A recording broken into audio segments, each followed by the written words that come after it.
Hello and welcome to Operation Collision Point, the fourth and final season of Year 9 of Rainbow Six Siege. I'm your host, Camille Salazar-Hadaway, here with a jam-packed reveal show. We've got a ton of new features to talk about, including some big player protection news. Now, let's welcome Creative Director Alexander Karpazis to give you a full overview of Operation Collision Point.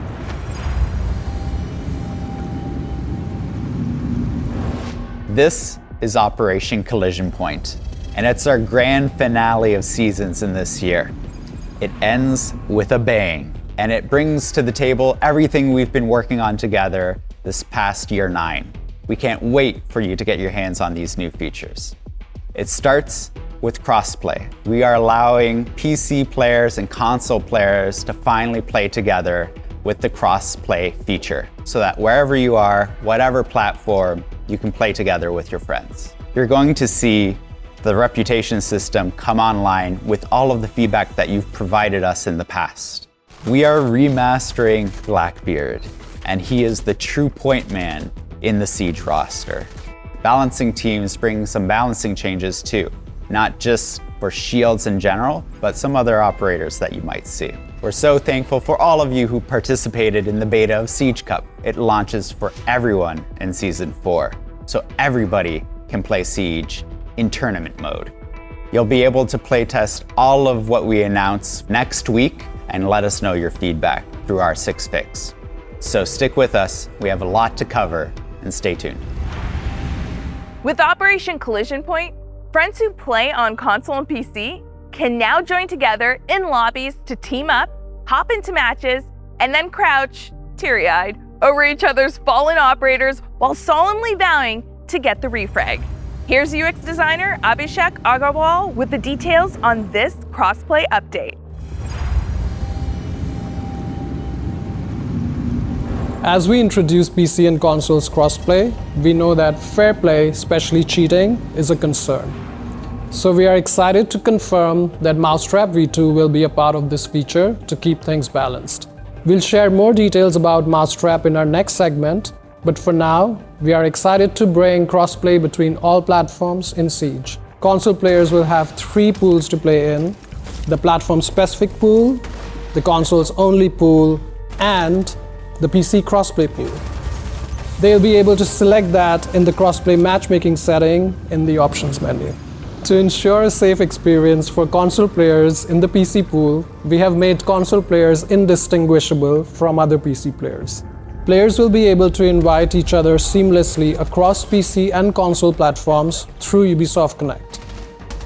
Console players will be able to progress both their PC rank as well as their console rank by playing directly on consoles in the relevant pools.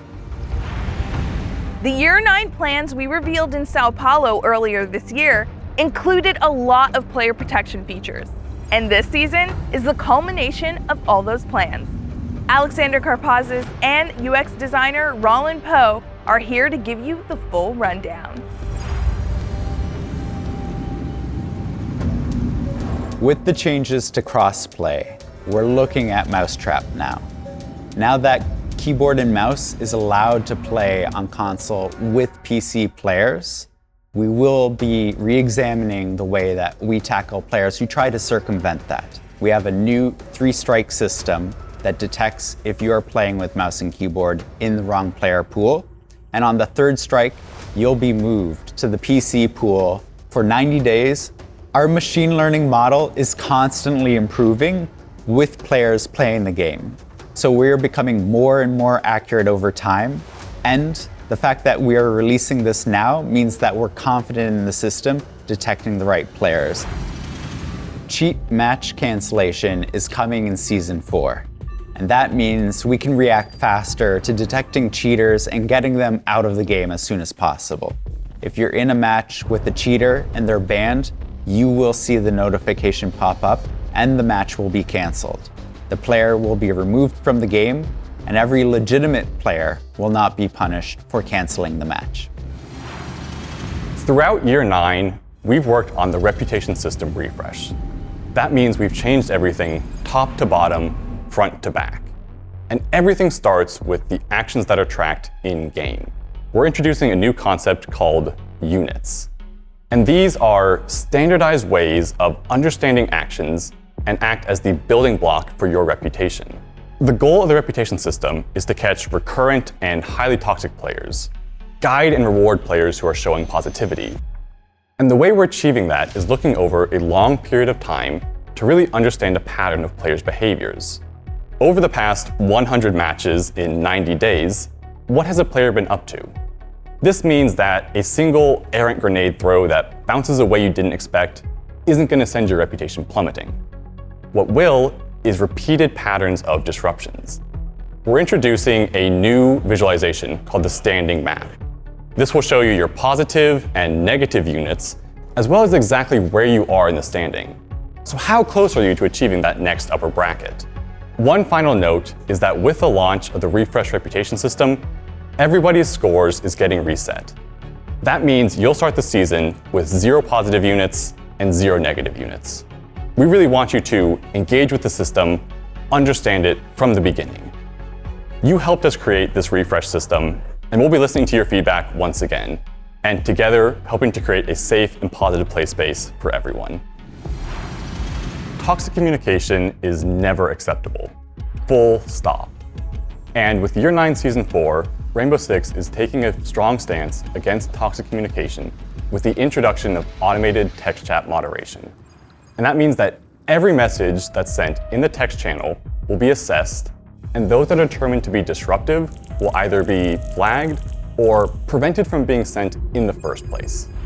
And the way we determined which messages were disruptive was to assemble a diverse team and go through many different categories and establish varying levels of acceptability. A good rule of thumb to think about is, if you were in this room with 9 other strangers, would you and they be okay hearing these things?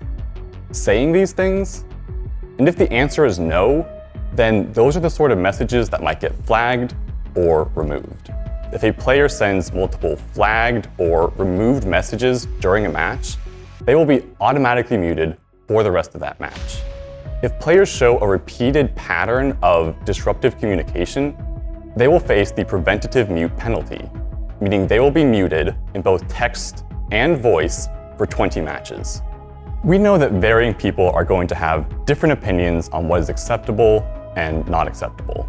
And this is also a new system, but we are confident that it's the right step in securing text chat, and we'll be very closely listening to your feedback. That way, working in collaboration with you, we can make text chat a great place for everyone. I know you're eager for the big moment we've got coming up. And believe me, we have some exciting things to share. But before we dive into that, we've got a special surprise for you. A mid-reveal treat. It's Maestro, like you've never seen him before.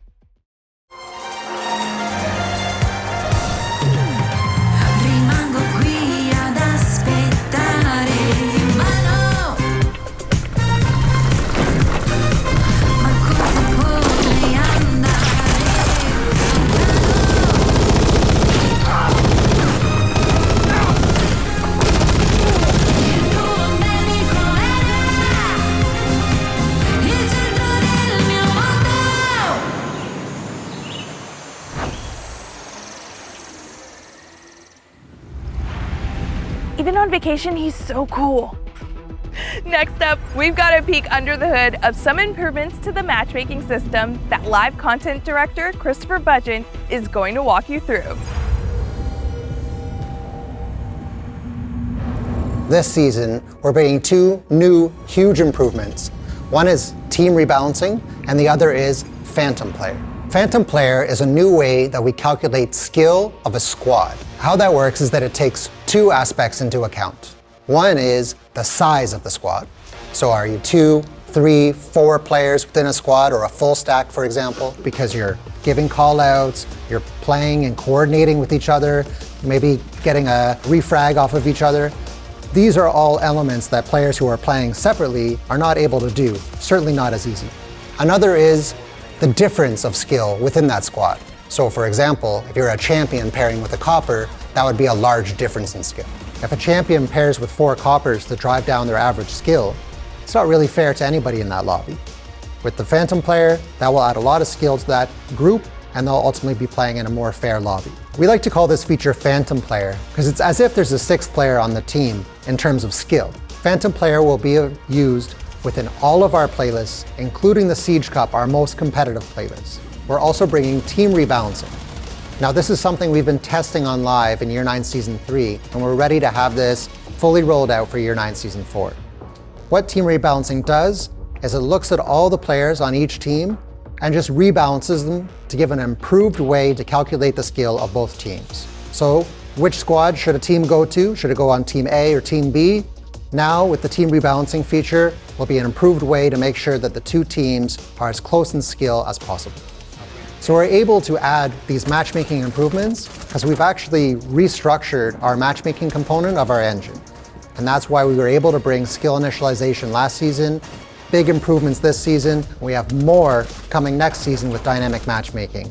Look out for more matchmaking improvements as we continue to evolve within Siege. Operation Collision Point marks the arrival of the most competitive playlist yet, the Siege Cup. If you're ready to see what your squad can really do, this is the place to do it. Game designer Robert Cole will give you all the details as we celebrate the full release of Siege Cup.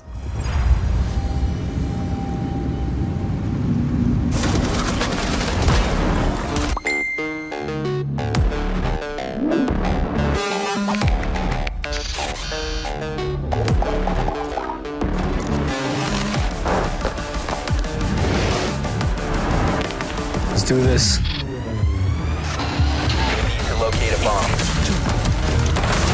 Swapping mags! He's upstairs. Reach that wall. Yeah, reach it. Down to 15 seconds. C4 and ping. Yes! Friendly's victorious. Hostiles eliminated.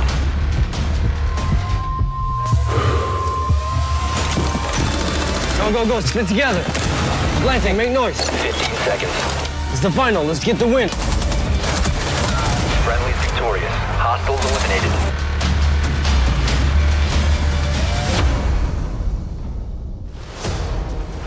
Thank you everyone for participating in the Siege Cup Beta. Coming next season, we will be inviting everyone above clearance level 50, including console players, to Siege Cup, so that everyone will be able to participate. We want Siege Cup to be the most competitive moment in the game, so matches in Siege Cup will have 8 rounds instead of the 6 of ranked, together with a roll swap after the 4th round. Apart from that, the map selection of Siege Cup will be handpicked in advance, so that players will know in which map they will compete days before each Siege Cup. As we announced previously, we'll be bringing our new Phantom player algorithm to Siege Cup. This means that teams with big skill disparities will be placed in much harder brackets. The release of Siege Cup is a big milestone for us. But we're not stopping here.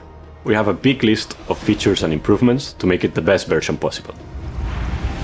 It's time to take a look at this season's bouncing update. And here's what we've got on the docket. Sen, Ying, and every operator who uses a shield. How will they be affected? That's what Game Director Joshua Mills is here to tell you. Kicking off Season 4 of Year 9, we're going right after a problem that we're already seeing in our community, which is our ballistic shields.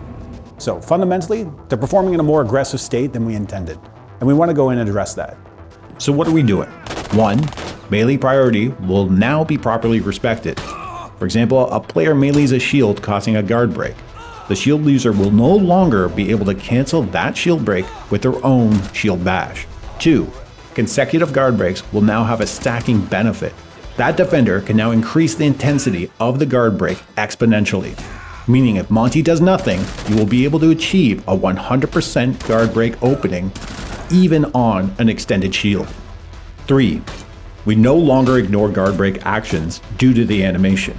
For example, you melee a blitz and the guard break animation plays. But as the shield is about to settle back down, you melee it again.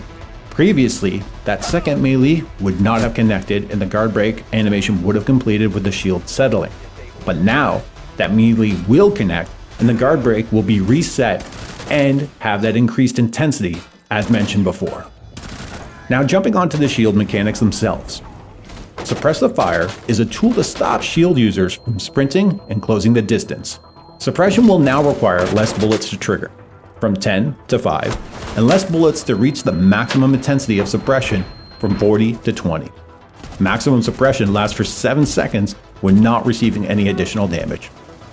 The shield bash damage will also be reduced. We're taking it from 65 damage all the way to 0. We are realigning to a core principle in Siege that if you want to be lethal, you must be able to receive lethal. Being lethal means being vulnerable. The last change is that we're modifying the shield collision detection when shield bashing to more closely follow the detection used for knife melees. This will eliminate some odd moments when a shield bash hits when it otherwise shouldn't have. We're also tackling Ying in Season 4. We're going after that frustration around the fact that she can almost instantaneously flash a sight and enter it all at once. What we want to do here is require Ying to have a little more precision on how she deploys her candelas, but also give our defenders a chance to react to them. It may be known or may not be known, but you can actually shoot the candelas before they go off, and defenders will now have a bigger window in order to do that. In Season 4, we're looking into Sens. They've had a low presence in the game since they were introduced. We're looking to add a little more functionality and utility to the gadget for more strategic play. The Rue. What can it do now? 1, Sens can toggle it on and off at will. So if the wall's deployed, they can go ahead and turn it off. They can even deploy the gadget off and then turn it on whenever they feel like it. Additionally, the Rue emits a light wall, so it's not a smoke. All gadgets that can normally see through smoke will no longer be able to see through the wall. As we continue to enhance Siege, we're introducing something that will make every match count even more. The team is rolling out the beginnings of a new progression system to track milestones and achievements that you earn just by playing. To explain how it all works, please welcome UI artist Gaston Rojas. Our goal of introducing the badge system to Siege is to reward your long-term engagement by earning badges through in-game achievements. There will be badges for everyone, no matter your skill level, but mastery is highly rewarded. To unlock badges and upgrade them, you must complete different challenges. There are elimination challenges that require kills or assist with certain weapon loadout. There are also badges that you can unlock by playing with a full permanent squad. Others that you can unlock on your own, by making plays and using game tools, like rappelling or drones. For now, there will be 22 badges, and more on the way, with 4 different tiers to upgrade: bronze, silver, gold, and chrome. The more you progress on the challenges, the fancier the badges you will unlock. Career is the new player centralized hub that organizes replays, rank, reputation, and future stats into one place. This is just the beginning, so expect more additions to track your progress. Blackbeard. Once a feared point man, this operator has seen less action in recent years as the game has evolved. But now, it's time to bring him back into the spotlight. Joshua Mills will explain everything about Blackbeard's remaster, but first, Blackbeard makes his triumphant return to Siege Tales.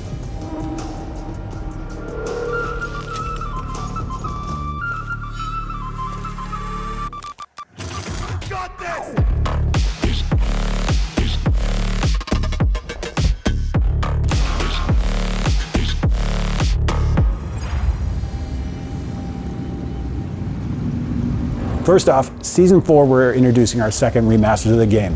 Now, somehow you all figured this out. I don't know how you figured it out, who told you or whatnot, but yes, it is in fact Blackbeard. In the past, we had issues right out of the gate with the fact that blocking a one-shot headshot in a one-shot headshot game is a serious problem. But additionally, being able to be fully protected and be lethal at the same time is another big problem. Being able to address both those is what we're doing with this remaster. New gadget, new gameplay, we've never seen this before. He's the guy that goes first in the door or through the wall. That's what the Hull Adaptive Shield can do now. Blackbeard can actually approach a soft wall and burst through it, taking that ground and running in first while leading his team. We want to really adapt the way he plays inside a building and how we can open up new lines of traversal. One of our key objectives with Blackbeard was to make sure he was the point man. We want him to be in the front line of the fire. That means he needs to be protected. Essentially, when Blackbeard wants to go combat ready, you simply ADS. And when you do that, the glass panel will slide down and reveal your target, but also expose Blackbeard. Now keep in mind that when Blackbeard can go lethal, he can receive lethal. The shield will drop, the gun will go in place, and he'll be able to be lethal, but he can receive damage. He'll be protected in the chest area, but of course, we all know where everyone's aiming. Reloads will not be safe reloads with Blackbeard. He'll need to take the time to reload in cover in order to make sure that he can do that while not exposing himself. He used to be the rappel king, being able to be on rappel, hold long sights, and be protected. We're bringing that back. Obviously with the change that when he goes lethal, that shield comes down and he can, in fact, be headshotted back or take damage back. Well, as far as getting up and meleeing Blackbeard, I highly recommend you don't do this because he still has all the same functionality of our ballistic shields. He can sure as hell melee you back. We did custom animations, new models, new gadget, you name it, it's all going in. And we wanted to make this one hell of a complete package. If you want to bring some serious firepower and some protection, you bring Blackbeard. And there you have it. Operation Collision Point is set to bring some of the most exciting updates and changes we've seen this year. From crossplay to player protection and the remaster of Blackbeard, we're excited for you to experience all the new content. It's been an incredible journey through year 9. Now, gear up for Operation Collision Point, and we'll see you in game.